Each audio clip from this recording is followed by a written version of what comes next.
ప్రధాని మోదీ నివాసంలో కీలక సమావేశం. హాజరైన అజిత్ దోవల్, దినేష్ త్రిపాఠి. అరేబియా సముద్రంలో నేవీ సైనిక సన్నద్ధతపై చర్చ.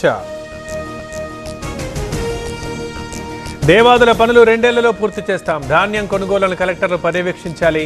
పంట నష్టపోయిన రైతుల్ని ఆదుకుంటామన్న ఉత్తమ్. కాంగ్రెస్ కులగణన చేయలేదు, కుల సర్వేనే చేసింది.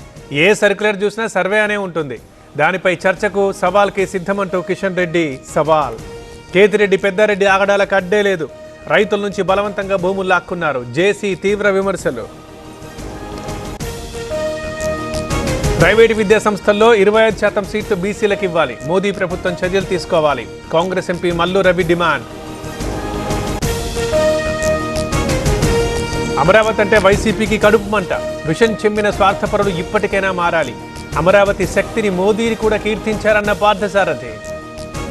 కులగణన గేమ్ చేంజర్గా మారుతుంది. బీహార్ని ఆదర్శంగా తీసుకోవాలి. తెలంగాణని కాదు, రాహుల్ ప్రజల్ని తప్పుదో పట్టించారన్న లక్ష్మణ్.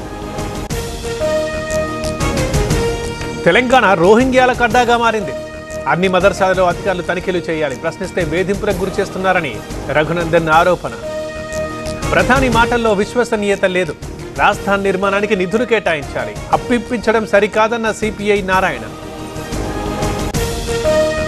అహోబిలంలో వైసీపీ అక్రమాలకు పాల్పడింది. బీ ట్యాక్స్ అంటూ తప్పుడు ప్రచారం చేస్తున్నారు. అక్రమ కట్టడాలు కూల్చేస్తామన్న భూమా అఖిలప్రియ.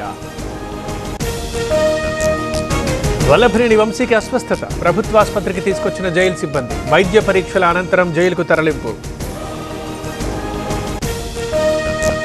చర్లపల్లిలో వర్ష బీభత్సం. రైల్వే స్టేషన్లో ఈదురుగాలులకు విరిగిపడ్డ షెడ్డు.